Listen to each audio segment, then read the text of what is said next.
ന ന ന കൃതണരകാം കൃതണരകാം കൃതണര കൃതണരകാം കൃതണരകാം കൃതണര കൃതണരകാം കൃതണരകാം കൃതണരകാം ന ന ന.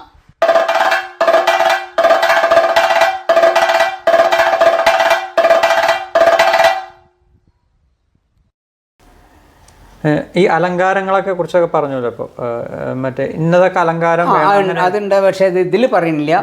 മറ്റേ കൂടിയാട്ടത്തിൽ ഇതിൽ കുരുത്തോല, മറ്റേ വാഴ, കൊലത്തേങ്ങ, ഇളനീരല്ല വേണ്ടത്. ഇവിടെ ഇളനീരാ വയ്ക്കല് പലരും. പക്ഷെ അതെന്താ അറിയോ, ഈ കൂടിയാട്ടം ആവുമ്പോൾ ഇതൊക്കെ ഈ ചാക്യാർക്കുള്ളതാ. ഇയാൾക്ക് ഈ 10-100 ഇളനീര് കൊണ്ടുപോയിട്ട് എന്താ കാട്ടുക? അപ്പോൾ കൊലത്തേങ്ങ എന്നാണ് പറഞ്ഞത്. അതിനാൽ അയാൾക്ക് കൊണ്ടുപോയി ഉപയോഗിക്കാം, പതുക്കെ പതുക്കെ ഉപയോഗിക്കാം വീട്ടിൽ. അതാണ് ഈ കൊലത്തേങ്ങ വേണമെന്ന്, അല്ലാതെ ഇളനീര് വേണമെന്നല്ല പറഞ്ഞത്. ഇളനീരാവാം ഒരു കല്യാണത്തിനോ ഒക്കെ ആവുമ്പോൾ ഒരു ഇളനീരൊക്കെ വാഴയിൽ കെട്ടി അങ്ങനെ, പക്ഷേ ഇളനീരല്ല, ഇതിന് കൊലത്തേങ്ങയാണ്.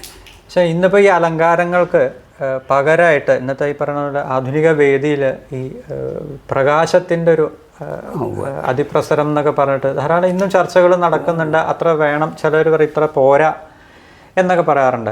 ആശാൻ്റെ ഒരു കാഴ്ചപ്പാടിൽ എങ്ങനെയാണ് ഈ കഥകളി അരങ്ങിനെ സജ്ജീകരിക്കേണ്ടത് ഈ പ്രകാശത്തിലൂടെ? കാരണം ഈ പറയുന്ന അടയാഭരണങ്ങളും എല്ലാത്തിനെയും പിന്നെ സംഗീതം അല്ലെങ്കിൽ വാദ്യം ഇതൊക്കെ നിൽക്കുന്നതാണ് ഒരു കഥകളി എന്ന് പറയുന്നത്. അപ്പോൾ ഈ എല്ലാവർക്കും ഒരു തുല്യ പ്രാധാന്യം കൊടുത്തുകൊണ്ട് ഇന്നത്തെ കാലഘട്ടത്തിനനുസരിച്ച് ഇതിനെ എങ്ങനെ മാറ്റി? പണ്ടാണെങ്കിൽ ഒരു നിലവിളക്ക് വയ്ക്കും, അതിൽ എന്താ വെച്ചാൽ പ്രധാനമായിട്ടുള്ളത് മാത്രമേ കാണൂ. അപ്രധാനമായിട്ടുള്ളത് വെച്ചാൽ അരങ്ങിൽ കഥാപാത്രങ്ങൾ ഒഴിച്ച് മറ്റുള്ളതൊക്കെ ഈ വെളിച്ചത്തിൻ്റെ പരിധിയിൽ അപ്പുറം, പാട്ടുകാരോ കൊട്ടുകാരോ ഒക്കെ. അങ്ങനെയല്ലാതെ ഇത് വേണം. അപ്പോൾ കുറച്ചുകൂടി വെളിച്ചം വേണം. അപ്പോൾ ഇതിൻ്റെ നിയമം എങ്ങനെയാണെന്ന് വെച്ചാൽ, നടൻ്റെ ഈ കഥകളിയിലായപ്പോഴാണ് ഈ ഒറ്റ തിരിയായത്. മറ്റേ 3 തിരി വേണം വിളക്കിൽ. അതിൽ കൂടിയാട്ടക്കാർ ത്രേതാഗ്നിയാ മറ്റേതോ അതൊന്നും അല്ലാതെ, അത് നടൻ്റെ ഭാഗത്തേക്ക് 2, സദസ്സിലേക്ക് 1. കാരണം നടന് സദസ്സിനെ കാണണം, അപ്പോഴേ അഭിനയം പൂർത്തിയാക്കാൻ പറ്റുള്ളൂ. കാരണം തൻ്റെ ഈ അഭിനയം അവരെങ്ങനെ ആസ്വദിക്കണു എന്ന് നടൻ കാണുമ്പോഴേ നടൻ്റെ അഭിനയം പൂർണ്ണതയിലെത്തൂ. മറ്റേത് അയാൾ എന്ത് കാട്ടിയാലും അവർ കാണുന്നുണ്ടോ ഇല്ലയോ എന്ന് വെച്ചാൽ അയാൾക്കതൊരു മൗഢ്യം ഉണ്ടാവും. അപ്പോൾ അതിനാണ് ഒരു തിരി ഈ സദസ്സിലേക്കും. 2 തിരി എന്തിനാ അങ്ങോട്ട് വെച്ചാൽ, ഈ ഇടത്ത് ഭാഗത്തും വലത്ത് ഭാഗത്തും വെളിച്ചം കാണണം, ഷെയ്ഡ് ഇല്ലാണ്ട്. അതാണ് 2 തിരി മുമ്പിലേക്ക്. അപ്പോൾ അത് നടനെ ഉദ്ദേശിച്ചിട്ടാണ്. പിന്നെ അന്ന് എന്താ വെച്ചാൽ വിളക്കിൻ്റെ മുമ്പിൽ സദസ്സിനെ അഭിമുഖീകരിച്ചിട്ടാണ് സംഭാഷണവും കൂടി. അങ്ങോട്ടും ഇങ്ങോട്ടും തിരിഞ്ഞു നിൽക്കണ ഏർപ്പാടില്ല പണ്ട്, ഒക്കെ സദസ്സിലേക്കാണ്. ആ പ്രകാരം വിളക്ക് അങ്ങനെ 2 തിരി ഉണ്ടായാൽ നിഴലില്ലാണ്ട് കാണും. അത് പഴയത്. ഇപ്പോൾ ധാരാളം ഇലക്ട്രിക്കുകൾക്ക്. പക്ഷേ അതിങ്ങനെ ഫ്ലാറ്റായിട്ടുള്ള വെളിച്ചമായാൽ, നമ്മൾ ചിത്രം വരച്ചതും പ്രതിമയും കൂടി നോക്കിയാലത്തെ മാറ്റമില്ലേ? ചിത്രം വരച്ചത് ഒന്നിച്ച് പരന്നിട്ടാണ് നമുക്ക് കാണാം. എന്നാൽ അതിലൊക്കെ ഇതൊക്കെ ഉണ്ട്, ഇല്ലായിട്ടല്ല, കണ്ണും മൂക്കും ഒക്കെ ഉണ്ട്. പക്ഷേ ആ കാഴ്ചയ്ക്ക് അതേ സമയത്ത് കുറച്ച് നിഴൽ വേണം. അതായത് ഒരു വസ്തു എന്ന് പറഞ്ഞാൽ അതിന് നിഴലും വെളിച്ചമുള്ള 2 ഭാഗമുണ്ട്. അതൊട്ടും നിഴലില്ലാണ്ട് ആ പുറത്തുനിന്ന് ഈ പുറത്തുനിന്ന് ഈ പുറത്തുനിന്ന് ഒക്കെ വെളിച്ചം കണ്ടിട്ടാൽ പിന്നെ ഇതെന്താ അത്? അതാണ് നമുക്ക്. അപ്പോൾ എന്താ വെച്ചാൽ ഇതിൻ്റെ ചലനങ്ങൾ പോലും വ്യക്തമാവില്ല. ഈ നിഴലിൻ്റെ സഹായം കൂടി ഉണ്ടെങ്കിൽ രംഗത്തെ ചലനങ്ങൾ പ്രേക്ഷകന് കാണാൻ പറ്റുള്ളൂ. അപ്പോൾ ഇപ്പം എന്താണെന്ന് വെച്ചാൽ, എന്നെ നല്ലോണം കാണണം എന്ന് മാത്രം വേഷക്കാരൻ വിചാരിച്ചുകൊണ്ട് കാര്യമില്ല. എന്നെ കാണുന്ന പ്രേക്ഷകന് മനസ്സിലാവണം, അല്ലെങ്കിൽ അത്രയും കൂടി ആലോചിക്കണം. അല്ലാണ്ട് നല്ലോണം കാണൽ പോരാ. എത്തരത്തിലുള്ള വെളിച്ചങ്ങളാണ് ആശാൻ ഉദ്ദേശിക്കുന്നത്? അത് മങ്ങലില്ലാത്ത വെളിച്ചം തന്നെ വേണം. അതായത് തെളിഞ്ഞ വെളിച്ചം വേണം. പക്ഷേ ഇങ്ങനെ എല്ലാ ഭാഗത്തു നിന്നും വെളിച്ചം കൊടുത്തുകരുത്. ഉള്ള വെളിച്ചത്തിന് കുറച്ച് ഈ വെള്ള വെളിച്ചം ഒഴിവാക്കിയിട്ട് ഒരു എന്താ അതിന് പറയേണ്ടത്, ഒരു ആംബർ കളർ, ചെറുതായിട്ടൊരു മഞ്ഞ ഉണ്ടായാൽ ദീപനാളത്തിൻ്റെ ഏതാണ്ട് ആ നിറം അത്ര തന്നെ വേണ്ടെങ്കിലും കുറച്ച് ഒരു ആംബർ കളർ, ഒരു ഛായ, ഒരു നിലാവിൻ്റെ മാതിരി അങ്ങനെ ആവുമ്പോൾ അപ്പോഴേ അത് വ്യക്തതയാവും. ഇപ്പോൾ ഒരു സംശയം അതാണ്. ഇപ്പോൾ ആശാൻ പറയും 3 തിരിയിട്ട വിളക്കുകൾ എന്ന് പറഞ്ഞു. ഞാനിപ്പോൾ തിരിച്ചൊന്ന് അതിലേക്കൊന്ന് വരികയാണ്. കഥകളിയിലും അങ്ങനെ ആയിരുന്നു ഉപയോഗിച്ചിരുന്നത്? അതെനിക്കറിയില്ല, ആവാൻ വഴിയില്ല. കാരണം ഇപ്പോൾ ആശാൻ ഈ ഷെയ്ഡിൻ്റെ കാര്യമൊക്കെ പറഞ്ഞപ്പോൾ ഞാൻ ചോദിക്കാം. കാരണം നമുക്ക് ഇപ്പോൾ നമുക്ക് പകരത്തിന് അതിനനുസരിച്ചിട്ടുള്ള ലൈറ്റുകൾ നമുക്ക് സജ്ജീകരിക്കാം. ശരിയാണ്. പക്ഷേ ഈ വിളക്കിൽ പണ്ട് തിരുനാളങ്ങൾ കൊണ്ടായിരുന്നല്ലോ ഇത് ചെയ്തിരുന്നത്. അപ്പോൾ അതുകൊണ്ട് ഞാനിങ്ങനെ ചോദിച്ചതാണ്. കാരണം കൂടിയാട്ടത്തിന് മാത്രമേ ഇതുണ്ടായിരുന്നുള്ളൂ. കഥകളിക്ക് ഈ 2 തിരിയിട്ടിട്ടുള്ള അത് കഥകളിയിലേക്ക് വന്നപ്പോൾ എങ്ങനെയാണ് എന്നാണിത് മാറിയതെന്ന് അറിയില്ല. ശരിക്ക് 3 തിരിയാണ് അരങ്ങ് വിളക്ക് എന്ന് പറയുന്നതിന് വിധിച്ചിട്ടുള്ളത്. അത് ശരി. കൂടിയാട്ടക്കാർ അത് അതേപടി ആചരിക്കണു. നമ്മളത് പിന്നെ പലരും അങ്ങനെ. അപ്പോൾ എന്താ വെച്ചാൽ നല്ല വെളിച്ചം കണ്ടിട്ട് ആ മുഖം തെളിഞ്ഞിട്ട് കാണുന്നൊക്കെ അതൊക്കെ അഭിനയം. അതൊന്നും കാര്യമില്ല. ഒരു വിളക്ക് ഒരുപാട് കത്തിച്ചിട്ട് കാര്യമില്ല. പല വിളക്ക് പല ദിക്കിന്ന് കത്തുമ്പോഴേ ഈ വെളിച്ചം നിഴലും തമ്മിൽ യോജിപ്പിക്കാൻ പറ്റും. അതെ അതെ, അത് നല്ലൊരു ഉത്തരമാണ് അച്ഛൻ. ഈ വിളക്കിനെ ഉദ്ദേശിച്ച് ഞാൻ ഒന്നും കൂടി ഈ അരങ്ങിൽ നിന്ന് അണിയറയിലേക്ക് പോവുകയാണ്. ഇവിടെ നമ്മൾ ആദ്യം കളി നടക്കുമ്പോൾ അല്ലെങ്കിൽ തേപ്പ് തുടങ്ങുമ്പോൾ നമ്മൾ അണിയറ വിളക്കാണ് ആദ്യം തെളിയിക്കുന്നത്. അതെ, അത്രയും നമ്മൾ പ്രാധാന്യം ആ അണിയറയിലേക്ക് നമ്മൾ കണക്കാക്കുന്നുണ്ട്. ആ അണിയറ ഇപ്പോൾ പണ്ടത്തെ അരങ്ങ് പോലെയല്ല ഇന്നത്തെ അരങ്ങ് എന്ന് പറയുന്ന പോലെ, സ്റ്റേജ് സങ്കല്പം എന്ന് പറയുന്ന പോലെ ആ അണിയറയ്ക്കും ഒരു പരിമിതി ഉണ്ടായിരുന്നു. അതായത് വേഷം, ചുട്ടി, സംഗീതം, വാദ്യം, ഇതെല്ലാം ആ അണിയറുടെ അകത്തുനിന്നാണ് അരങ്ങിലേക്ക് വന്നിരുന്നത്. കാരണം അത്ര ഒരു സ്ഥലപരിമിതി വെച്ചുകൊണ്ടാണ്. പക്ഷേ ഇന്ന് കാലത്തിനനുസരിച്ചിട്ട് നമുക്ക് ധാരാളം സ്ഥലങ്ങൾ അതിന് ഉണ്ട്. കാരണം എല്ലാം ഒന്നിനകത്ത് വരുമ്പോൾ ഇതാകെ ഒരു തിങ്ങി മുറുകിയൊരവസ്ഥയിലാണ് ഇത് നിൽക്കാറുള്ളത്. അപ്പോൾ ഇന്നിപ്പോൾ പ്രേക്ഷകർ ഒരു ആസ്വാദനം അങ്ങനെ എന്താ പറയുക അത്രയും സൂക്ഷ്മമാവുന്ന പല ഇതിലും, കാരണം അതിനുള്ള സംവിധാനങ്ങൾ ഇന്നുണ്ടല്ലോ. അത്തരത്തിൽ നോക്കുമ്പോൾ നമ്മൾ ഈ വേഷങ്ങൾ ഒരുങ്ങുന്ന ആ ഒരു സ്ഥലത്തിനും ഇത്തരത്തിലുള്ള വേർതിരിവുകൾ, അതായത് ഇപ്പോൾ ചുട്ടി ഒരു ഭാഗത്ത്, ഉടുത്തുകെട്ട് വേറൊരു ഭാഗം, പിന്നെ അതേപോലെ സംഗീതം, വാദ്യം എന്നുള്ളവർക്ക് ഇങ്ങനെ. കാരണം നമ്മളെപ്പോഴും ഈ നടനെ സംബന്ധിച്ചിടത്തോളം അവിടെ കഥാപാത്ര ചിന്തയാണ് വേണ്ടത്. ഇപ്പോൾ പലരും പറയാനുണ്ട് ഈ ചുട്ടിക്ക് കിടക്കുന്നത് ഉറങ്ങുന്നതിനല്ല, കഥാപാത്രത്തെക്കുറിച്ച് സങ്കല്പിച്ച് ഉണ്ടാക്കേണ്ട ഒരു സമയമാണ് എന്ന് പറഞ്ഞു കേട്ടിട്ടുണ്ട്. അങ്ങനെ നോക്കുമ്പോൾ ആ ഒരു അണിയറ എന്നുള്ളൊരു കാഴ്ചപ്പാടിനെ കുറിച്ച് ആശാൻ്റെ ഒരു അഭിപ്രായം, അത് ഇനി വളരേണ്ടതുണ്ടോ എന്നൊക്കെ ഒന്ന്. അതിൽ അഭിപ്രായം എന്ന് പറഞ്ഞാൽ ഈ പറഞ്ഞത് ശരിയാണ്. ഇപ്പോൾ വേഷങ്ങളെ ഇപ്പോൾ തേപ്പ് ഒരു ഭാഗത്ത്, ചുട്ടി ഒരു ഭാഗത്ത്, ഇങ്ങനെ വരുമ്പോൾ ഈ തേപ്പിന് ഉള്ള ആളുകൾ അങ്ങേപ്പുറത്ത് ഇരുന്ന് തേച്ചിട്ട് ഇങ്ങോട്ട് വരും. ഇപ്പോൾ വിദേശങ്ങളിലൊക്കെ അണിയറയിൽ ധാരാളം ഉണ്ട് അങ്ങനെ. പക്ഷേ ഒരു ബന്ധമില്ലായ വരികയാണ്. മറ്റേ ഈ ചുട്ടിക്കാരൻ ഇപ്പോൾ കിരീടം വയ്ക്കുകയാണ്. ആ ചുട്ടിക്കാരനെ ഒന്ന് സഹായിച്ചു കൊടുക്കണം. സാധാരണ അല്ലെങ്കിൽ ചെരുവുണ്ടോ, അപ്പോൾ അയാൾക്ക് ഈ ചുട്ടി കുത്തനോടത്ത് തന്നെ അത് നോക്കാം. അപ്പോൾ കിരീടത്തിന് ചെരുവുണ്ട്, വലത്തോട്ട് ഒന്നിരിക്കണം, അല്ലെങ്കിൽ പിന്നാക്കം ഒന്ന് മലയ്ക്കണം എന്ന് പറയാം. അത് ഇയാൾക്ക് ഈ ചുട്ടി കുത്തനോടത്ത് തന്നെ ചെയ്യാം. അങ്ങനെ ഒരു സൗകര്യമുണ്ട്. പക്ഷേ അത് മറ്റൊരു ദിക്കിലായി എന്നുള്ളതുകൊണ്ട് ദോഷമില്ല. അവിടെ അതിനൊരാൾ, ശിഷ്യന്മാരോ ആരെങ്കിലും ഉണ്ടായാൽ മതി അങ്ങനെ നോക്കാൻ. പിന്നെ ഉടുത്തുകെട്ട ഇപ്പോഴും കുറച്ച് വിട്ടിട്ട് തന്നെയാണ് പതിവ്. അപ്പോൾ അതിന് വിഷമില്ല. അത് മൂന്ന് ദിക്കിലായി എന്നുള്ളതുകൊണ്ട് ദോഷമില്ല. പക്ഷേ ഇത് ശ്രദ്ധിക്കാലും കൂടിയും മറ്റേത് ഇങ്ങനെ ആവുമ്പോൾ നടക്കും എന്നുള്ളതാണ് അതിൻ്റെ ഗുണം. അല്ലാണ്ട് വേറെ ഒന്നുമില്ല. അതിന് വേറൊരാൾ അവിടെ ഉണ്ടെങ്കിൽ, സഹായത്തിനുണ്ടെങ്കിൽ ഇത് ആവശ്യമില്ല. അത്രയേ ഉള്ളൂ. ഇതോടനുബന്ധിച്ചിട്ടുള്ള മറ്റൊരു ചോദ്യമാണ് ഈ പറഞ്ഞ പോലെ അണിയറയ്ക്കുണ്ടാവുന്ന സഹായികൾ. ഇപ്പോൾ എൻ്റെ ഇപ്പോൾ ചന്ദ്രേട്ടനൊക്കെ ഉണ്ടായിരുന്ന സമയത്ത് അണിയറയിൽ കൃത്യമായിട്ട് എവിടെയാണ് തിരശീല പിടിക്കേണ്ടത് എന്നൊക്കെ അദ്ദേഹത്തിന് അറിയാം.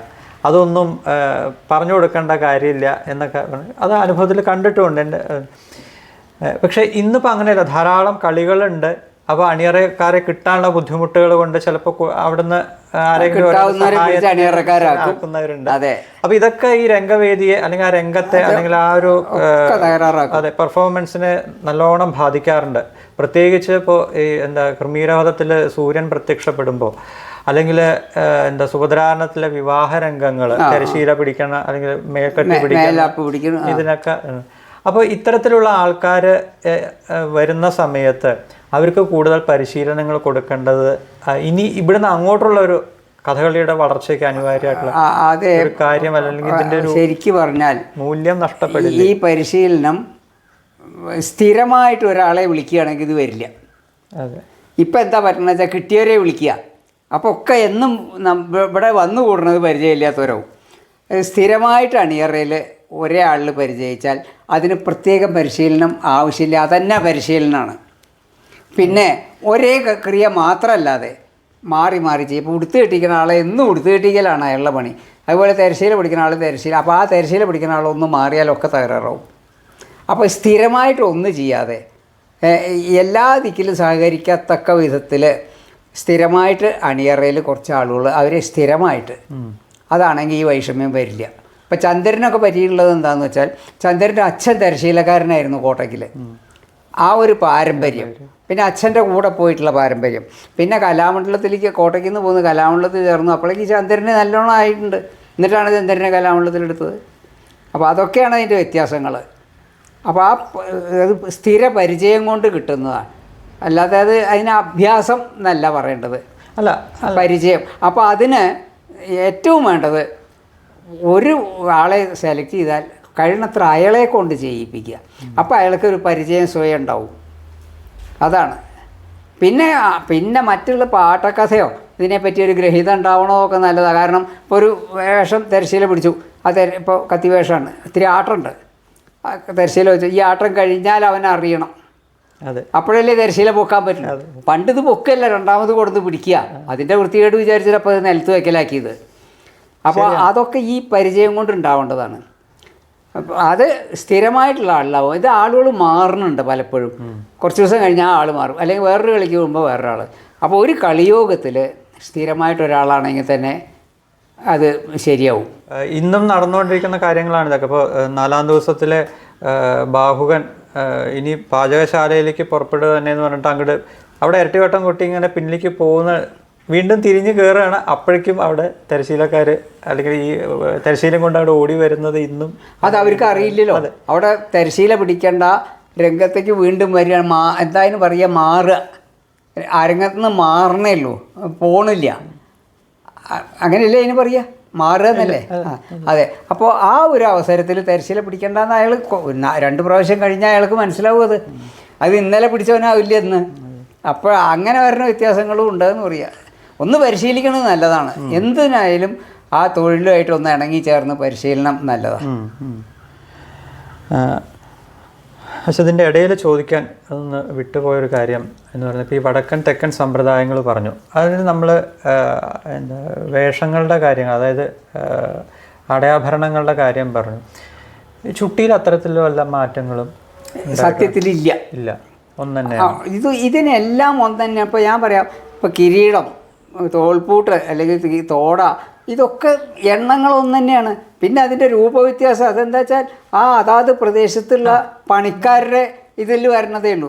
അതിപ്പോൾ ഇവിടുത്തോളം പുരോഗമിക്കുക, ഈ മധ്യ കേരളത്തിൽ ഇത്രയും പുരോഗമിക്കാൻ കാരണം ഈ ആഢ്യന്മാരുടെ കളിയോഗങ്ങളാണ്. അപ്പോൾ അവർ തമ്മിലുള്ള മത്സരം.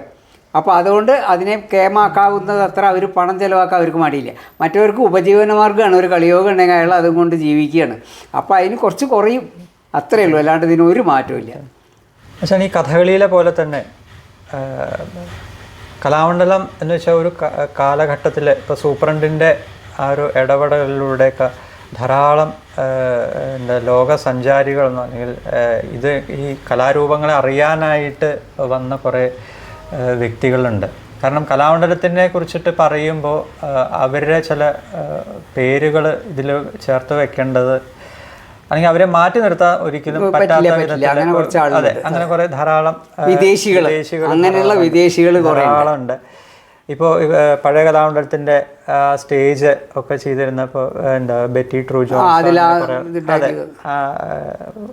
എന്താ പറയുക, പാത്രങ്ങൾ വെച്ചിട്ടാണ് അത് ചെയ്തതെന്നൊക്കെ പറയുന്നത്. അപ്പോൾ അത്തരത്തിലുള്ള ധാരാളം വിദേശികളുടെ വരവ്, അല്ലെങ്കിൽ കാരണം ഒരുപക്ഷെ അന്ന് ആശാന്മാരോട് അവരായിരിക്കും ഇവിടുത്തെ ശിഷ്യന്മാരെക്കാട്ടിലും കുറച്ച് കൂടുതൽ അടുത്ത് പെരുമാറിയിട്ടുള്ളത്. അപ്പോൾ അവർക്ക് കൂടുതൽ അറിവുകൾ നേടാനൊക്കെ മാത്രമല്ല അവർ കുറച്ചും കൂടി ശാസ്ത്രീയമായിട്ട് അറിയാൻ ശ്രമിക്കണവരാ. അതെ. അപ്പോൾ അത്തരത്തിലൊക്കെ വരുമ്പോൾ അവരുടെ സംഭാവന, അവരുടെ ആ ഇടപെടലുകളിലൂടെ ആശാന്മാരിൽ നിന്ന് ഇപ്പോൾ കൂടിയാട്ടം പോലുള്ള കലാരൂപങ്ങൾക്ക് ധാരാളം ഉണ്ടായിട്ടുണ്ട്. അതുതന്നെയാണ് ഒരുപക്ഷെ മറ്റ് സ്ഥാപനങ്ങളിൽ നിന്ന് അല്ലെങ്കിൽ കലാമണ്ഡലത്തിൻ്റെ കലകൾക്കുള്ള സംഭാവന അല്ലെങ്കിൽ കലാമണ്ഡലത്തിൻ്റെ വളർച്ച ഒക്കെ സംഭവിക്കുന്നത് ആ കാലഘട്ടത്തിലാണ്. അത്തരത്തിലുള്ള സംഭവങ്ങളെക്കുറിച്ച് അല്ലെങ്കിൽ അന്ന് ആശാനൊന്ന് ഓർത്തെടുക്കാൻ പറ്റുമോ? ഈ കലാമണ്ഡലത്തിൻ്റെ ഈ കലാപരമായിട്ടുള്ള വളർച്ചയിൽ സൂപ്രണ്ടിൻ്റെ സ്ഥാനം ആണ് പ്രധാനമായിട്ട് എനിക്ക് പറയാനുള്ളത്. അദ്ദേഹം പരിഷ്കാരങ്ങൾക്കെതിരല്ല, പക്ഷേ പരിഷ്കരിച്ച് ആ വസ്തുവിനെ മറ്റൊന്നാക്കരുത് എന്നുള്ള നിർബന്ധം ഉണ്ടായിരുന്നു. അപ്പോൾ അദ്ദേഹം എന്തുണ്ടെന്ന് വെച്ചാൽ ശാസ്ത്രീയമായിട്ട് അതിനെന്തെങ്കിലും രേഖകളുണ്ടെങ്കിലേ അദ്ദേഹം അംഗീകരിക്കുള്ളൂ. അല്ലാണ്ട് എന്തെങ്കിലും പറഞ്ഞിട്ട് അദ്ദേഹം അതെങ്ങനെ വന്നു, ഇവിടുന്ന് വന്നു, ഒന്നും വേണ്ട പഴയത് തന്നെ മതി എന്ന് പറയണൊരു അത് അദ്ദേഹം പിന്തിരിപ്പനായിട്ടല്ല. അത് മറ്റൊന്നായി കഴിഞ്ഞാൽ ഇതല്ലാണ്ടേ ആവും. അത് വരരുത്, പരിഷ്കരിക്കാം. പക്ഷെ പരിഷ്കരിച്ച് കൊടുക്കാം എന്താ സാധനം നിശ്ചയില്ലാതെ ആവരുതെന്ന് അദ്ദേഹം പറയാറുണ്ട്. അപ്പോൾ പഴയത് അറിയണോ എന്നെ പരിഷ്കരിക്കാൻ നിൽക്കാവുള്ളൂ എന്നാണ് അദ്ദേഹത്തിൻ്റെ ഒരു പ്രധാനമായിട്ടുള്ളത്. ആ കാര്യത്തിൽ അതാണ് ഞാൻ പറഞ്ഞ ഈ മറ്റേ കിരീടം, കൂടിയാട്ടത്തിലെ കിരീടം പണ്ട് തെച്ചിപ്പോണ്ടായിരുന്നു എന്ന് പറഞ്ഞു കേട്ടിട്ടുണ്ട്. അല്ലാണ്ട് മറ്റേ പൈങ്കുളം രാമച്ചാക്യാർ വരെ ഉള്ളവർ കണ്ടിട്ടുണ്ടാവും എന്നല്ലാണ്ട് അതിൻ്റെ അപ്പുറത്തുള്ളവരുണ്ടാവും എന്ന് എനിക്ക് തോന്നുന്നില്ല. അപ്പോൾ അതിനെപ്പറ്റി അതെന്താ വെച്ചാൽ രാമച്ചാക്യാർ കുറേ പരിഷ്കാരങ്ങൾ കലാമണ്ഡലത്തിൽ വരുന്നതിൻ്റെ മുമ്പേ ചെയ്തിട്ടുണ്ട്. അതിനെപ്പറ്റി ഇത് കഴിഞ്ഞിട്ട് പറയാം. അപ്പോൾ അതിന് ആ കിരീടം ഒരു തവണ പ്രശ്നം വന്നതെന്താ വെച്ചാൽ ആ ഹൈക്കെ മോസർ എന്ന് പറഞ്ഞിട്ടൊരു ജർമ്മൻകാരി അപ്പോൾ ഇവിടെ വന്ന് കുറച്ച് കൂടിയാട്ടമൊക്കെ പഠിച്ചു അങ്ങനെ സൂപ്രണ്ടിൻ്റെ. അപ്പോൾ അവിടെ സൂപ്രണ്ടിൻ്റെ തറവാട്ടിലെ വക അമ്പലത്തിൽ ഒരു മറ്റേ വേഷം രാവണനോ എന്താ വേഷം ഉണ്ടായിരുന്നു തോന്നുന്നുണ്ട്. അത് പഴയ രൂപത്തിലുള്ള കിരീടം വെച്ചിട്ട് വേണം. എന്നിട്ട് എന്നോട് പറ്റുമോ ചോദിച്ചു. അപ്പം ഞാൻ ശ്രമിക്കാം എന്നും പറഞ്ഞു. അപ്പോൾ അത് എങ്ങനെയാണെന്നൊക്കെ ഞാൻ മനസ്സിലാക്കിയിട്ടുണ്ട്. പക്ഷേ അതിന് കെട്ടണ മാല ഒരു പ്രത്യേക മാലയാണ്. 3 സൈഡേ ഉണ്ടാവുള്ളൂ. ഇതിന് ഉണ്ടമാലയാണ്. ഉണ്ടമാല പറഞ്ഞാൽ തനിക്ക് മനസ്സിലാവുമല്ലോ. അതെ, ഉണ്ടമാല ചുറ്റുമില്ല, 3 ഭാഗമേ. അതൊരു 4 ചരടുമ്പിലാണ് അതുണ്ടാക്കുക. 4 ചരടല്ല, വാഴനാര്. പക്ഷെ അതെനിക്കറിയില്ല. അത് ഞാൻ അങ്ങനെയാണെന്ന് അറിയാം. അത് അറിയണ ആളുകളും ഇല്ല അന്ന് അവിടെ. അറിയണ ഒരാളെ അന്ന് ഉണ്ടായിരുന്നുള്ളൂ. ആ ആളെ അന്ന് കിട്ടിയില്ല. അപ്പോൾ എന്താ തൽക്കാലം വേണ്ട. അപ്പോൾ ഞാൻ പറഞ്ഞു ഫ്രെയിമൊക്കെ ഞാൻ ഉണ്ടാക്കാം.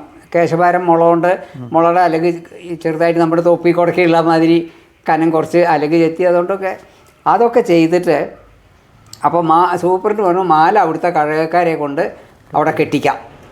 പക്ഷേ ഉണ്ടമാലയെ കെട്ടാൻ പറ്റുമോ? മതി, ഞാനത് ശരിയാക്കിക്കോളാം എന്ന് പറഞ്ഞു. ഞാൻ വെച്ചോളാം. അങ്ങനെ ആ ഇത് 2-3 ദിവസം കൊണ്ട് അവിടെ വെച്ചിട്ട് ചെയ്തു. എന്നിട്ട് അത് വെച്ചിട്ട് ഈ കുട്ടപ്പച്ചാക്യാർ എന്ന് പറഞ്ഞാൽ രാമച്ചാക്യാർ എന്നാണ് ശരിക്കും പേര്. കിടങ്ങൂർ രാമച്ചാക്യാർ എന്നാണ് അദ്ദേഹത്തിനെ അറിയുക. പക്ഷേ ഞങ്ങളൊക്കെ കുട്ടപ്പൻ എന്ന് പറയും. അദ്ദേഹമാണ് അന്ന് വേഷം കെട്ടിയത്. ആ വേഷത്തിൻ്റെ ഫോട്ടോവും ഇവിടെ എൻ്റെ ആൽബത്തിൽ തിരഞ്ഞാൽ കിട്ടും. ഇല്ലെങ്കിൽ കുഞ്ചുവിൻ്റെ അടുത്തുണ്ട്, തീർച്ച കുഞ്ചുവിൻ്റെ ഉണ്ട്. അപ്പോൾ ആ വേഷം, അപ്പോൾ അത് സൂപ്പറിൻ്റെ അത് വേണമെന്ന് പറയാനുള്ള കാരണം എന്താണെന്ന് വെച്ചാൽ പഴയത് എന്താണ് എന്നുള്ളതൊന്ന് കാണിക്കുക. അത് അതിന് ഈ ഹൈക്കയുടെ സഹായമുണ്ട്. കാരണം ഹൈക്കയ്ക്കും അത് വേണമെന്നുണ്ട്. അപ്പോൾ അതൊരു വിദേശ വനിതയുടെ സഹായം അവിടെ. പിന്നെ ഈ ക്ലിഫോർഡ് ജോൺസിനെ പോലുള്ള ആളുകൾ കലാമണ്ഡലത്തിൽ കൂത്തമ്പലം ഇല്ല. അപ്പോൾ ആ ഹാളിലെ സ്റ്റേജിനെ കൂത്തമ്പലത്തിൻ്റെ മാതിരി തൂണ് അത്രയ്ക്ക് പണം ചിലവാക്കാനും ഇപ്പോൾ ഇതിനൊന്നും ഇപ്പോൾ കലാമണ്ഡലം പണം അനുവദിക്കില്ലല്ലോ. അപ്പോൾ അദ്ദേഹത്തിൻ്റെ കയ്യിലുള്ളതുമൊക്കെ ചിലവാക്കിയിട്ടൊക്കെയാണ്. അപ്പോൾ അദ്ദേഹം കണ്ടതാണ് ഈ അലുമിനിയത്തിൻ്റെ തമല കമത്തിയിട്ട് നന്നായിട്ടുണ്ടായിരുന്നു. അപ്പോൾ അതിനോട് അപ്പോൾ ഏതാണ്ട് അതിനൊരു കൂത്തമ്പലത്തിലെ മറ്റേ വേദിയുടെ ഛായ വന്നു. അത് അദ്ദേഹത്തിൻ്റെ ഒരു സംഭാവന. പിന്നെ ജോൺസ് ചെയ്തിട്ടുള്ളത് ഈ സ്ത്രീവേഷം ഇന്നത്തെ അത് പണ്ട് എങ്ങനെയാണെന്ന് വെച്ചാൽ മുഖത്ത് ചുവന്ന നിറ തേക്കുക ഈ സ്ത്രീകൾ. പിന്നെ ഉടുപ്പ് എങ്ങനെയാണെന്ന് വെച്ചാൽ പണ്ടത്തെ ആത്തേമാരുടെ ഞൊറിഞ്ഞുകൊടുക്കലാണ്. അത് പിന്നെന്ന് കാണുകയ്യ ഈ ഞൊറിഞ്ഞുകൊടുത്തത്. പക്ഷെ മുമ്പിൽ തിരക്കിടില്ല ഞൊറിയൊക്കെ ഇട്ടിട്ട്. അത് ആ വേഷം കെട്ടിയിട്ട് പിന്നെ ജാക്കറ്റ് ഇല്ല, ഗാത്രികയാണ് കെട്ടുക. അത് അപ്പോൾ അതൊന്നും ഇന്നത്തെ പെൺകുട്ടികൾ വരില്ല അരങ്ങത്ത്. അങ്ങനെ എന്നാൽ നന്നുമല്ല, ആളുകൾ കൂക്കും ചെയ്യും. അപ്പോൾ അതിനൊരു മാറ്റത്തിന് അപ്പോൾ ചാക്യാരാശാൻ മുമ്പേ തന്നെ അതിനൊരു മാറ്റം ചെയ്തായിരുന്നു. കലാമണ്ഡലത്തിൽ വരണതിന് മുമ്പേ തന്നെ ഈ മറ്റേ സ്ത്രീവേഷം പോലെ പുടവ ഉടുക്കുക, കഥകളിയിലെ സ്ത്രീവേഷം പോലെ, എന്നിട്ട് ജാക്കറ്റ് ഇട്ടുകൊണ്ട് ഈ ഗാത്രിക കെട്ടുക, അങ്ങനെ ഒരു ഇതുണ്ടായിരുന്നു. പിന്നെ അതിൽ ആ മുടി പാള കൂമ്പിച്ചിട്ട് അതിൻ്റെയൊക്കെ ചിത്രം ഞാൻ പറഞ്ഞ കണ്ടിട്ടുണ്ട്. ഞാൻ വരച്ചു വെച്ചിട്ടുണ്ട് പഴയത്. അപ്പോൾ അതൊക്കെ ഈ പാളോണ്ടുണ്ടാക്കി ഇങ്ങനെയൊക്കെ ആയിരുന്നു. അപ്പോൾ അതിനൊരു സ്ഥിരമായിട്ടുള്ളൊരിത് എന്ന് പറഞ്ഞിട്ട് അന്ന് ചാക്യാരാശാൻ്റെ കൂടെയും പാളോണ്ടുള്ളതാണ്. എന്നിട്ട് അതാണ് അദ്ദേഹം കലാമണ്ഡലത്തിലേക്ക് കൊടുന്നത്. അപ്പോൾ അതിനെ ഒരു രൂപപ്പെടുത്തുക. അപ്പോൾ ഗോവിന്ദരാശാനും ചാക്യാരാശാനും ഈ ജോൺസും കൂടി അവിടെ ഇരുന്നിട്ട് ഇതിനെപ്പറ്റി എന്നും ചർച്ചയാണ്.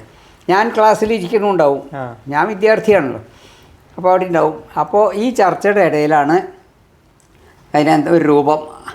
അപ്പോഴാണ് ഗോവിന്ദരാശ പറഞ്ഞത് കലാമണ്ഡലത്തിലെ സരസ്വതി മുടി, അതായത് കഥകളിയിൽ സ്ത്രീവേഷം മുടി വെച്ചത് സരസ്വതി മാത്രമേ ഉള്ളൂ. ആ മുടിയുടെ ഛായ വരാക്കോണം ഒരു മുടി ആശാൻ അങ്ങനെ ഒന്ന് അഭിപ്രായപ്പെട്ടു. അപ്പോൾ ചാക്യാരാശാനും അത് അപ്പോൾ കാണണം, അപ്പോൾ ജോൺസിനും കാണണം. അപ്പോൾ എന്നോട് പറഞ്ഞു ആ മുടി സ്ത്രീവേഷം മുടി എടുക്കൂ പറഞ്ഞു. അപ്പോൾ അവിടെ ചെറുതും വലുത് 2 സ്ത്രീവേഷം മുടി ഉണ്ട്. അപ്പോൾ ചെറുതെടുത്തോളൂ പറഞ്ഞു. ഞാൻ ചെറുതെടുത്തു. അപ്പോൾ ചെറുത് ഉയരം പാകാം, മറ്റേത് കുറച്ച് ഉയരം അധികം, സ്വതേ വേഷത്തിന് പറ്റില്ല. കാരണം 8 ഇഞ്ച് അല്ല 8 വിരൽ കൂടരുത് മുടി എന്നൊരു നിയമമുണ്ട്. 11 വിരലൊറ്റുണ്ട്, 11 12. അപ്പോൾ അത് വേണ്ട. അപ്പോൾ ഇതെടുത്തു. അപ്പോൾ അത് വെച്ചിട്ട് ഒരു സ്ത്രീവേഷം ഒരുങ്ങിയാൽ എങ്ങനെയാവും എന്നുള്ളത് ജോൺസ് ഇതൊക്കെ നോക്കിപ്പോയി. എന്നിട്ട് ജോൺസ് അത് വരച്ചു കൊടുത്തു. പിറ്റേ ദിവസം വീണ്ടും ഒരു ക്ലാസ് കഴിഞ്ഞാൽ ചാക്യാരാശൻ വരും, ഇവിടെ ഇരുന്ന് ചർച്ച. അപ്പോൾ നോക്കുമ്പോൾ ചില വ്യത്യാസങ്ങൾ. അപ്പോൾ ജോൺസ് പിറ്റേ ദിവസം വേറെ ഒന്ന് വരച്ചു കൊണ്ടുവരും. ഇങ്ങനെ ഈ ജോൺസിൻ്റെ വരയാണ് ശരിക്കും പറഞ്ഞാൽ ഇതിൻ്റെ രൂപത്തിന് ഒരു പ്രധാന കാരണമായത്. അപ്പോൾ ജോൺസിന് അതിൽ നല്ലൊരു പങ്കുണ്ട്. അപ്പോൾ ഈ മുടി ആവാം എന്നുള്ളത് ആശാൻ്റെ ഒരു ഐഡിയ ആയിരുന്നു. ചാക്യാരാശാൻ അത് സമ്മതമാണ്. പിന്നെ അതേമാതിരിയുള്ള മുടി ഞാൻ കടയിച്ച് ഞാനാണ് പിന്നെ അത് ഉണ്ടാക്കിയതൊക്കെ. ഇവരുടെയൊക്കെ അഭിപ്രായം കിട്ടിയപ്പോൾ എനിക്ക് പിന്നെ പേടിയില്ല. കാരണം അത് ഉണ്ടാക്കി നോക്കുമ്പോൾ അത് മുടി നന്നായി. പിന്നെ ഞാൻ ആ മുടിയിൽ കുറച്ചും കൂടി പരിഷ്കാരങ്ങൾ വരുത്തി. അതെന്താ വെച്ചാൽ അതിൻ്റെ ആകൃതിയിൽ ഒക്കെ ആശാനുള്ളപ്പോൾ തന്നെയാണ് കേട്ടോ. വെച്ചാൽ ആശാൻ വീട്ടിലുണ്ട്, ഞാൻ അവിടെ പോയി കാണിച്ചിട്ട് ആശാൻ്റെ അനുവാദത്തോട് കൂട്ടുക. ഞാൻ ഈ പുസ്തകം എഴുതിയതടക്കം അങ്ങനെയാണ്. ഓരോ ഇതും എഴുതുമ്പോൾ ഞാൻ ആശാനെ കാണിച്ച് ആശാൻ്റെ ഒപ്പ് വാങ്ങുകയില്ല. കാരണം നാളെ ഇത് മറ്റുള്ളവർ പറയും അയാൾക്ക് തോന്നി ഇത് എഴുതിയതാന്ന് പറയരുത്. അതിന് വേണ്ടി എപ്പോഴും ഉണ്ടാകും കയ്യെഴുത്ത് വെറുതെ ഇവിടെ അത് നഷ്ടപ്പെട്ടു എനിക്ക്. പക്ഷേ പിന്നെ അത് കുറേ കിട്ടി, ആശ ഒപ്പിട്ട ഭാഗമൊക്കെ കിട്ടി. പിന്നെ പോരാത്ത ഞാൻ എഴുതി ചേർത്ത് അത് ഇവിടെ വെച്ചിട്ടുണ്ട്. അപ്പോൾ അങ്ങനെ ആധികാരികതയും കൂടി അതിനുണ്ടാക്കിയിട്ടുണ്ടെന്ന് അർത്ഥം. അപ്പോൾ അതിൽ ഈ മുടിയുടെയും ഇതിൻ്റെ നിർമ്മാണത്തിൻ്റെയും ഇതിന് ഇത്രയും ഇവരുടെ രണ്ടാളുടെയും സൂപ്രണ്ടിനും ഇത് മാത്രമേ ഉള്ളൂ. അതല്ലാതെ ആവരുത്, അത് നിർബന്ധമാണ്. കാരണം എല്ലാവരും കൂടി പരിഷ്കരിച്ചാൽ അത് കുറച്ച് കഴിയുമ്പോൾ മാറി. സമയം എത്രയാണ്?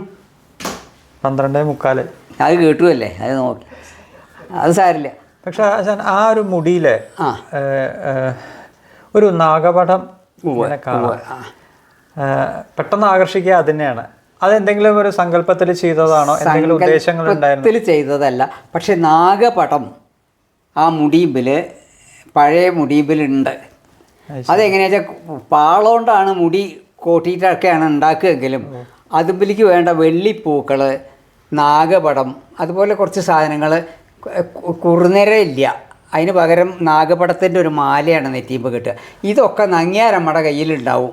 നങ്ങ്യാരമ്മ വരുമ്പോൾ അതൊക്കെ കൊണ്ടുവരും. എന്നിട്ട് ഈ മുടി ഉണ്ടാക്കും, അവിടെ ഉണ്ടാക്കും, തെച്ചിമാലയൊക്കെ കെട്ടി ഇതൊക്കെ മുമ്പ് തുന്നി പിടിപ്പിക്കൽ നങ്ങ്യാരമ്മയുടെ പണിയാണ്. അപ്പോൾ ആ നാഗപടത്തിൻ്റെ സ്ഥാനം പോണ്ടാച്ചിട്ട് ഇതിലും കൂടി ഉൾപ്പെടുത്തി, അത്രയേ ഉള്ളൂ. ഈ നാഗപടം മറ്റേ കഥകളിയിൽ ഉപയോഗിച്ചിരുന്നോ? കഥകളിയിൽ നാഗപടം അങ്ങനെ മാല പോലെ ഇല്ല. പക്ഷെ കൂടിയാട്ടത്തിൽ പിന്നെ ഈ നാഗപടം മാത്രം കെട്ടണതിന് പകരം ശൈലജയ്ക്ക് ഞാനൊരു നാഗപടം പോലെ ഒരു കുറുനരി ഉണ്ടാക്കി കൊടുത്തു. ഞാനത് കണ്ടിട്ടാണ് കയ്യിലുണ്ട്. അതാ ഈ നാഗപടം മാല കെട്ടണതിന് അതിൻ്റെ ചോട്ടിലെ ഇല തൂങ്ങുകയും ചെയ്തും കൊണ്ട് ഒരു കുറുനര കൂടിയാട്ടത്തിന് അത് വളരെ നന്നായിരുന്നു.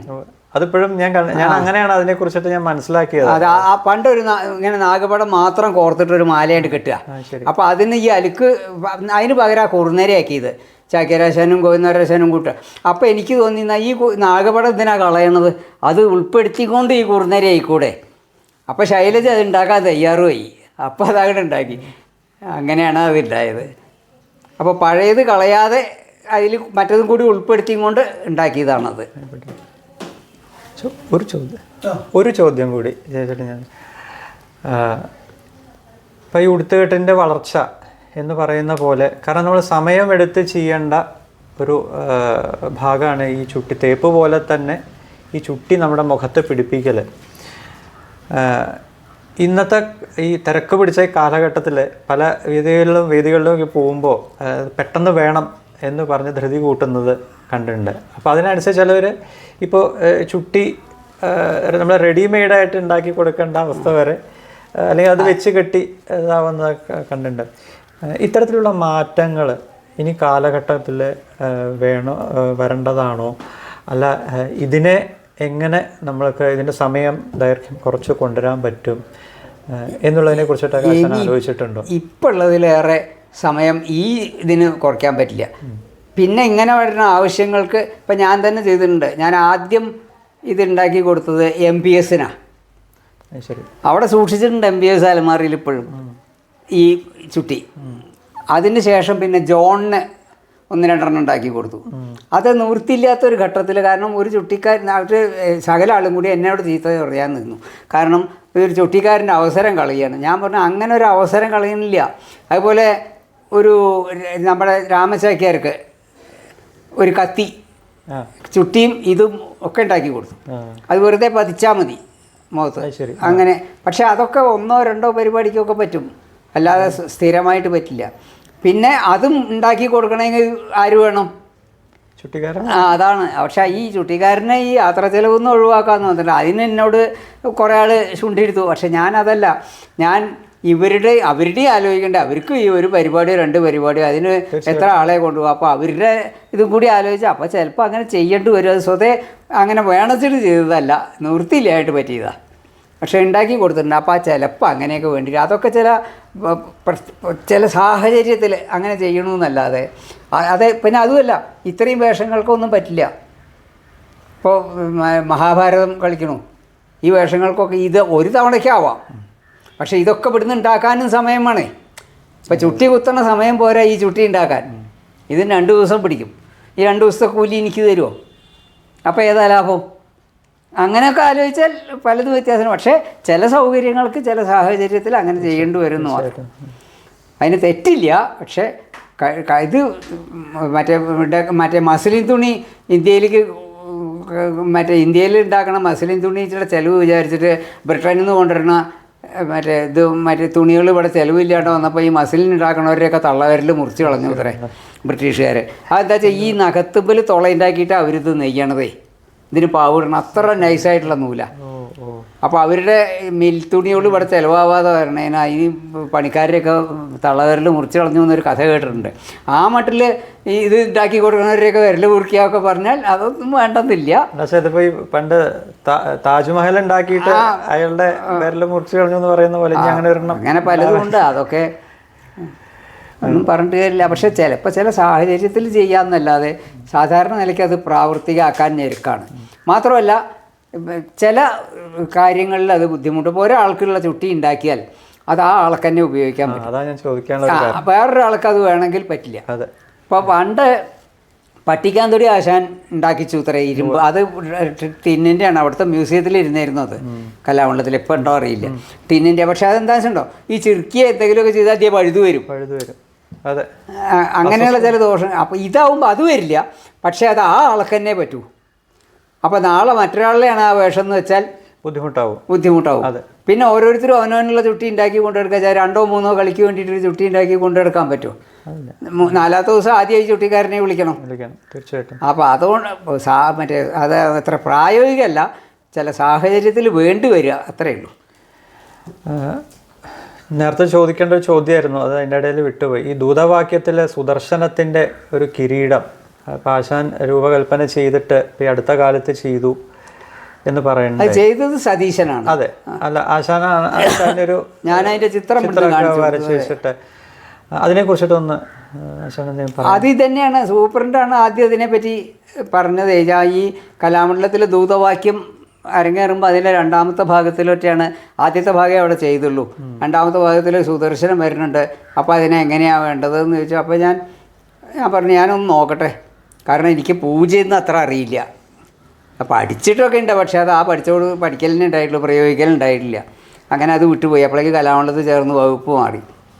അപ്പോൾ ഞാൻ എന്നിട്ട് ഒന്ന് മറ്റേ ധ്യാനശ്ലോകത്തിൽ കിട്ടാതിരിക്കില്ല.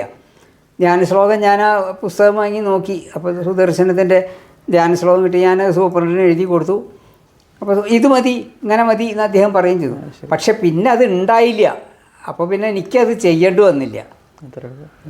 ആശാൻ ഇന്നിപ്പോൾ ഇത്രയും കാലത്തെ ഒരു ജീവിതത്തിന് ശേഷം ആശാൻ കലാമണ്ഡലത്തിൽ നിന്ന് റിട്ടയർ ചെയ്തു.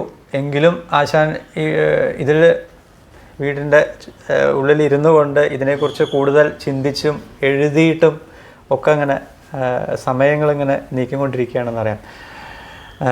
ഇതിന് ഒരു ഗൃഹത്തിലാവുമ്പോൾ അതിനൊരു കുടുംബത്തിൻ്റെ ഒരു പിന്തുണ വേണം.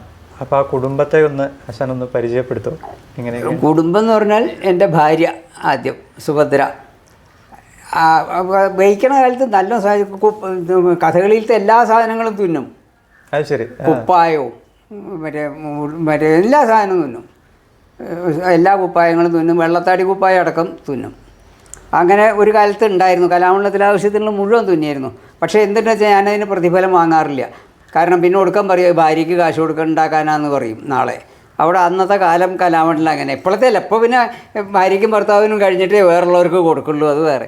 അപ്പോൾ അന്ന് കുറേ അതുപോലെ ചെയ്യാറുണ്ട്. പിന്നെ സഹായിക്കാൻ, പിന്നെ എൻ്റെ കുട്ടികൾ അത്യാവശ്യം പണിതാ. അപ്പോൾ ഈ വനമാല സുഭദ്ര ഉണ്ടാക്കിയതാണ്. ആ കൃഷ്ണന് ചാർത്തിയ വനമാല ഇന്നിപ്പോൾ കലാമണ്ഡലത്തിൽ ഒരാൾക്ക് പറ്റുമെന്ന് സംശയമാണ്. അപ്പോൾ അതുപോലെ പല സാധനങ്ങളും സുഭദ്രയ്ക്ക് വയ്ക്കും ഉണ്ടാക്കാനും. കുട്ടികൾക്കും അത്യാവശ്യം തകിടിടാനൊക്കെ വയ്ക്കും. കുട്ടികൾ ഈ മേഖലയിലേക്ക് വന്നു? മേഖലയിലേക്കൊന്നും വന്നിട്ടില്ല. അവർ ഒഴിവുള്ളപ്പോൾ സഹായിക്കും. അതെന്താ വെച്ചാൽ പിന്നെ അവർ പിന്നെ മറ്റേ കല്യാണം കഴിഞ്ഞ് പോയി, ഡിഗ്രി കഴിഞ്ഞ് അങ്ങനെ കല്യാണം കഴിഞ്ഞ് പിന്നെ അവിടെ ബോംബെയിൽ പോയി PhD എടുത്തു. അവൾ കമ്പ്യൂട്ടർ സയൻസിലും മാത്സിലും ഇതെടുത്തു. ആ PhDക്ക് തന്നെ 3 ഇത് കിട്ടിയിട്ടുണ്ട്, പാറ്റേൺ. എത്ര മക്കളാ? 2 പെൺകുട്ടികളാണ്. അത് മൂത്തോള് ഇങ്ങനെ, രണ്ടാമത്തോള് ബാംഗ്ലൂർ ഒരു സ്കൂളിൽ ടീച്ചറാണ്. പേര് സിന്ധു. മൂത്താള്. മറ്റേത് സുഭദ്ര, ഭാര്യയുടെ പേര് സുഭദ്ര. സിന്ധു മൂത്താള്, സന്ധ്യ രണ്ടാമത്തെ ആള്. ശരി, അത്രേ ഉള്ളൂ കുടുംബം. അപ്പോൾ രണ്ടുപേരും ഇപ്പോൾ ഇവിടെ ഇല്ല? 2 പേരും ഇല്ല ഇപ്പോൾ. ഞങ്ങളിങ്ങനെ, പക്ഷേ ഈ സുഭദ്രയ്ക്ക് ഈ ഒരു അസുഖം വന്നതുകൊണ്ടാണ്. ഇപ്പോൾ സുഭദ്രയ്ക്ക് ഈ ഒരു മറ്റേ ബ്ലഡിലൊരു ഇൻഫെക്ഷൻ വന്നിട്ടാണ് ഇങ്ങനെ ഇപ്പം നല്ല ഞെരുക്കായി. അതാണ്. പിന്നെ ആശാൻ ഇത്രയും ഈ കാലഘട്ടത്തിൽ ആശാനെ തേടിയിട്ട് ധാരാളം അംഗീകാരങ്ങൾ വന്നിട്ടുണ്ട്. കാരണം ഇപ്പോൾ ഇതൊക്കെ കണ്ടാൽ ഞങ്ങൾക്ക് അറിയാവുന്നതേ ഉള്ളൂ. ഇതൊക്കെ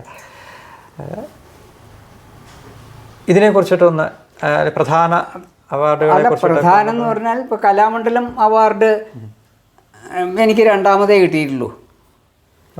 ആദ്യം വേറെ ആർക്കാണ് കിട്ടിയത്. എന്താ വെച്ചാൽ എനിക്ക് കിട്ടിയെന്ന് വിചാരിച്ചിട്ട് എന്തൊരബദ്ധം പറ്റിയതാണ്. ഏതായാലും അതങ്ങനെ കഴിഞ്ഞു. കലാമണ്ഡലം അതിൻ്റെ മുമ്പേ എനിക്ക് കലാമണ്ഡലത്തിൻ്റെ മറ്റേ വിശിഷ്ട സേവനത്തിന് മുകുന്ദരാജ അവാർഡ്. അത് ശരി. വർഷം അതാ പറഞ്ഞതൊക്കെ വർഷങ്ങൾ. മുകുന്ദരാജ അവാർഡ് ഞാൻ സർവീസിൽ നിന്ന് വിരമിക്കണതിൻ്റെ തൊട്ട് മുമ്പെയാണ് കിട്ടിയിരുന്നത്. ശരി. അത് വേറൊരു കാരണം ഉണ്ടായിന്, അതൊന്നും ഇപ്പോൾ ഇവിടെ വിവരിക്കാൻ നിന്നാലേ ആത്മപ്രശംസയോ അത് വേണ്ട. അപ്പോൾ അത് പിന്നെ കലാമണ്ഡലം അവാർഡ്, പിന്നെ മറ്റേ ഒരു വീരശൃംഖല, മറ്റേ ഇതിനെ ഷഷ്ടിപൂർത്തി കാണിച്ച ശിഷ്യന്മാരും മറ്റുള്ളവരൊക്കെ പാടെ. പിന്നെ പ്രസിഡൻറ്റിൻ്റെ മറ്റേ കേന്ദ്ര സംഗീത നാടക അക്കാദമി അവാർഡ്, പിന്നെ പ്രധാനമായിട്ടുള്ള സ്റ്റേറ്റ് അവാർഡ്. ഇതൊക്കെയാണ് പ്രധാനം. പിന്നെ ഇപ്പോൾ കുറേ അവാർഡുകളുണ്ട്. അപ്പോൾ എന്താണ് ഒളപ്പമണ്ണവന വകയുള്ള ദേവി പ്രസാദും അങ്ങനെ കുറേ പുരസ്കാരങ്ങൾ വേറെ. പിന്നെ ഇൻ്റർനാഷണൽ സെൻറ്റർ ഫോർ കഥകളുടെയാണ് ഈ ശംഖ്, കീർത്തി ശംഖ്. അത് അവരുടെ ജൂബിലി അവാർഡ് എനിക്കായിരുന്നു, ജൂബിലി അവാർഡ് കീർത്തി ശങ്കർ, അതാണത്. അതൊക്കെ പ്രധാനപ്പെട്ടത്. മൊത്തം 10-17 ഉണ്ട്. പ്രധാനപ്പെട്ടത് ഇതൊക്കെയാണ്. ആശാൻ ഇന്നത്തെ കാലത്ത് ഇതോടൊപ്പം തന്നെ ഈ കഥകളി അണിയറ എന്ന് പറയുന്ന വളരെ എന്താ പറയുക ശ്രദ്ധയോടും അല്ലെങ്കിൽ ഒരു നിലവിളക്കിൻ്റെ സാന്നിധ്യത്തിൽ ഒരുങ്ങി പുറപ്പെട്ട് വന്ന് പ്രേക്ഷകരുടെ മനസ്സിനെ കീഴടക്കിയ ആ ഒരു കഥകളി എന്നൊരു സങ്കല്പം അത് എന്നും നിലനിൽക്കട്ടെ എന്ന് ഞാൻ ഇനിയും അതിനൊരു മാറ്റമില്ലാതെ അത് അത്രയും ശ്രദ്ധയോടെയും സൂക്ഷ്മതയോടുകൂടിയും ഒക്കെ ആദരവോടുകൂടി നിൽക്കട്ടെ എന്ന് ഞാൻ അറിയിക്കുന്നു. ഈ ഒരു ഘട്ടത്തിൽ ആശാന് ഇനിയുള്ള പുതുതലമുറയോട് എന്താണ് പറയാനുള്ളത് എന്നും കൂടി ഒന്ന് പറഞ്ഞാൽ. പുതുതലമുറയോട് എനിക്ക് പറയാനുള്ളത്, അത്യാവശ്യം പണം കിട്ടാറായാൽ പിന്നെ പഠനം വേണ്ട എന്ന് എവിടെയും പറഞ്ഞിട്ടില്ല. കാരണം നമ്മൾക്ക് കുറച്ച് പരിഗണനയൊക്കെ കിട്ടുക, അല്ലെങ്കിൽ 3-4 അരങ്ങോ അണിയറയോ എന്തായാലും പരിപാടികളൊക്കെ കിട്ടുമ്പോൾ അത് എല്ലാം ആയി എന്നുള്ള ധാരണ ഒന്നും ആയിട്ടില്ല. പഠിച്ചുകൊണ്ടേയിരിക്കണം. അതായത് ഇതൊരു വലിയ ശാസ്ത്രമാണ്. ഇപ്പോൾ നാട്യശാസ്ത്രത്തിൽ വിഷ്ണുധർമ്മോത്തര പുരാണം പോലുള്ളതിലൊക്കെ ഈ അഭിനയത്തിനെ പറ്റിയിട്ടും ഈ ഇതിനെ പറ്റിയിട്ടും പല ദിക്കിലും പറയണ്ട. അത് ഞാനിതൊക്കെ എൻ്റെ ഗുരുനാഥന്മാർ പറഞ്ഞിട്ടല്ല, ഞാനിതൊക്കെ സ്വയം വായിച്ച് കണ്ടെത്തിയതാണ്. അങ്ങനെ അവരും ശ്രമിച്ചാലേ ഇതിന് സമ്പത്താവുള്ളൂ. ഒരാൾ മാത്രം ചെയ്തുകൊണ്ടാവില്ല. അവർക്ക് അതിന് ക്ഷമയില്ല, അവർക്ക് വേണമെന്നില്ല. 10 റുപ്യ കിട്ടാറായി ഒറ്റ ഓട്ടാ, പിന്നെ പഠിക്കൂല തുടർച്ചയായിട്ട്. അതൊക്കെയാണ്. അപ്പോൾ അത് കുറച്ചും കൂടിയൊക്കെ ശ്രദ്ധയോടുകൂടി, കാരണം ഇത് ഉപജീവനമാർഗം എന്നുള്ളതിലേറെ ഒരു കലാകാരന് കലാലോകത്തിനോടൊരു ഉത്തരവാദിത്വമുണ്ട്. അതും കൂടി ഈ ഓരോ അവാർഡ് വാങ്ങുമ്പോഴും ആ ഉത്തരവാദിത്വം നമ്മളിൽ കൂടുകയാണ്. ആ ഓർമ്മയോട് കൂടിയിട്ട് പ്രവർത്തിച്ചാൽ കുറേ പലതും നടത്താൻ പറ്റും. അത് ചെയ്യണില്ല എന്നുള്ളതിൽ വലിയ സങ്കടമുണ്ട്. അതിന് ഒരു കണക്കിൽ ഈ ഇന്നത്തെ പണ്ടത്തെ സാഹചര്യമാണെങ്കിൽ ചെയ്യാമായിരുന്നു. ഇപ്പം അതില്ല. ഇപ്പോൾ 4 ചുട്ടി കുത്താറായാൽ ചുട്ടിക്ക് വിളിച്ച് 3000-4000 ഉറുപ്പ്യ കൊടുത്തു. എന്താ ഇപ്പോൾ 4 ദിവസം സുഖമായിട്ട് കഴിഞ്ഞൂടെ? അങ്ങനെ ആ പ്രതീക്ഷയിൽ നിന്ന് വിട്ടിട്ട് താൻ ഇതിലത്തെ ഒരു എണ്ണ ആവണം, അല്ലെങ്കിൽ തൻ്റേതായിട്ടുള്ള എന്തെങ്കിലും ഒന്ന് ഇതിലുണ്ടാവണം എന്ന് വിചാരിക്കണില്ല. അത് വിചാരിക്കണം, അപ്പോഴേ വിജയിക്കുള്ളൂ. അല്ലാണ്ട് ഈ മറ്റേ സൂത്രങ്ങളെ കൊണ്ട് വിജയിക്കാമെന്ന് വിചാരിച്ചിട്ട് ഒന്നിലും നടക്കരുത്. അത് മാത്രമേ എനിക്ക് പറയാനുള്ളൂ. തീർച്ചയായിട്ടും ആശാൻ, ഇതന്നെ എനിക്ക് തോന്നുന്നത് ആശാനെ മറ്റ് കലാകാരന്മാരിൽ നിന്ന് വേർതിരിച്ച് നിർത്തുന്നത് എനിക്ക് തോന്നുന്നു. ഇപ്പോൾ ഈ ആശാൻ ഗുരുനാഥന്മാർ പറഞ്ഞു തന്നതിൽ നിന്നപ്പുറം ഇതിനെ കൂടുതൽ അറിയാൻ ശ്രമിച്ചു, അതിനെ രേഖപ്പെടുത്തി വെക്കാൻ ശ്രമിച്ചു. അതിനും ഒരു ചരിത്രമുണ്ട്. സമയം ഉണ്ടെങ്കിൽ ഞാൻ പറയാം, ചെറിയൊരു ചരിത്രം ഈ രേഖപ്പെടുത്തലിന്. ഇത് രാമവാരരാശൻ ഇങ്ങനെ ഈ സ്കെച്ചുകൾ വരയ്ക്കലും ഇതൊക്കെ. അപ്പോൾ എനിക്ക് അന്നേ തോന്നിയിട്ടുണ്ട് ഇതൊക്കെ പാടൊരു ഗ്രന്ഥമാക്കണം. അപ്പോൾ അന്ന് രാമവാരരാശനോട് അത് പറഞ്ഞപ്പോൾ അദ്ദേഹം പറഞ്ഞു, എനിക്ക് മറ്റേ അത് പറഞ്ഞു തരാൻ പറ്റും, അത് എഴുതാനും എന്നോട് ചോദ്യം ചോദിക്കാനും ഒരാൾ വേണം. അത് ആരെങ്കിലും വന്ന് അപ്പോൾ അദ്ദേഹം സ്വതസ്ത്രി ചൂണ്ടിക്കാരൻ, ആരെങ്കിലും വന്ന് എന്തെങ്കിലും ചോദിച്ചാൽ ഞാൻ ചീത്ത പറയും എന്ന് പറഞ്ഞു. അപ്പോൾ ഞാൻ പറഞ്ഞു, ഞാൻ ചോദിച്ചാലോ? അപ്പോൾ എന്നെ വലിയ കാര്യം ആദ്യം നൽകി. ഓ സമ്മതമാണ് പറഞ്ഞു. അന്ന് കലാമണ്ഡലത്തിൽ ഇയ്യങ്കോട് സെക്രട്ടറി ആയിരിക്കണ കാലം. അപ്പോൾ ഞാൻ അദ്ദേഹത്തിനോട് പറഞ്ഞു, ഈ രാമവാരരെ കുറച്ച് ദിവസം കലാമണ്ഡലത്തിൽ കൊടുത്ത് താമസിപ്പിച്ചാൽ ഞാനിത് എഴുതിയെടുക്കാം. അങ്ങനെ നമുക്കൊരു പുസ്തകം ഉണ്ടാക്കിയാൽ എന്താ എന്ന് വിചാരിച്ചു. അത് അടുത്ത ജൂണിൽ, അപ്പോൾ അത് ഏതാണ്ട് വെക്കേഷൻ എടുത്തിരുന്നു. അപ്പോൾ അടുത്ത ജൂണിൽ തുറന്നാൽ ആ സംഗീതം, അപ്പോൾ അദ്ദേഹത്തിന് താമസിക്കാൻ പല സൗകര്യം കൊടുക്കണം. ആ സംഗീത ഭവൻ്റെ മുകളിൽ താമസിക്കാം, എന്നാൽ തനിക്ക് കോപ്പറയുന്നാണ് ചെന്നിട്ട് എഴുതിയെടുക്കാനും അവിടെ അടുത്താണല്ലോ എന്നൊക്കെ പറഞ്ഞു. എല്ലാ ഏർപ്പാടും ചെയ്തു. ആ ഏപ്രിൽ മാസത്തിൽ അദ്ദേഹത്തിനെ കാണാനില്ലാണ്ടായി. അദ്ദേഹം ഇവിടെ മറ്റേ മണലാറുകാവിൻ്റെ അടുത്ത് എവിടെയോ ബോധം കെട്ട് വീണ് ഏതോ അനാഥാലയത്തിൽ കൊണ്ടുപോയി അവിടെ ഇട്ട് കിടന്ന് മരിച്ചു. ഞങ്ങൾ വിവരം അറിയണത് 10 ദിവസം കഴിഞ്ഞിട്ടാണ്. എന്നിട്ട് ഞാനും കൃഷ്ണവാര്യരും കൂടി തിരഞ്ഞു പോയി കൊടുക്കുക. അവിടെ ചെന്നിട്ട് ഡെത്ത് സർട്ടിഫിക്കറ്റ് മേടിച്ച് ഞങ്ങൾ പോന്നു. അങ്ങനെ ഒരു ചരിത്രം ഉണ്ടായത്. അപ്പോൾ അത് നടന്നില്ല അന്ന് എൻ്റെ ആ മോഹം. അപ്പോൾ അദ്ദേഹത്തിന് കുറേ വാശികളുണ്ടായിരുന്നു. അപ്പോൾ ഞാനതൊക്കെ ഞാൻ ഏറ്റു, ഞാൻ നടത്താം. അവിടെ മെസ്സിൽ ഉണ്ണാൻ പറ്റില്ല എനിക്ക്. അപ്പോൾ ഞാൻ പറഞ്ഞു, ഞാൻ നെടുമ്പരക്കിലാണല്ലോ അന്ന് താമസം ഉണ്ടായിരുന്നു, ഞാൻ അവിടുന്ന് വീട്ടിൽ കൊണ്ടുവരാം, എല്ലാ നേരവും ഭക്ഷണം ഞാൻ കൊണ്ടുവരാം എന്നൊക്കെ പറഞ്ഞ് അങ്ങനെയൊക്കെ സമ്മതിച്ചതാണ്. അപ്പോൾ ആ ജൂണിലാണ് തുടങ്ങാമെന്ന് വെച്ചാൽ അപ്പോഴേക്ക് ആ ഏപ്രിൽ കഴിഞ്ഞു മരിക്കൽ. അതങ്ങനെ. ഇത് കഴിഞ്ഞിട്ട് പിന്നെ ഒരു സെമിനാറിൽ ഞാൻ ഗോവിന്ദനാർ, അന്ന് എൻ്റെ ഒരു പേപ്പറുണ്ട് കലാമണ്ഡലത്തിൽ വെച്ചിട്ട് തന്നെ, ഗോവിന്ദനാരാശാൻ്റെ ഒരു പേപ്പറുണ്ട്.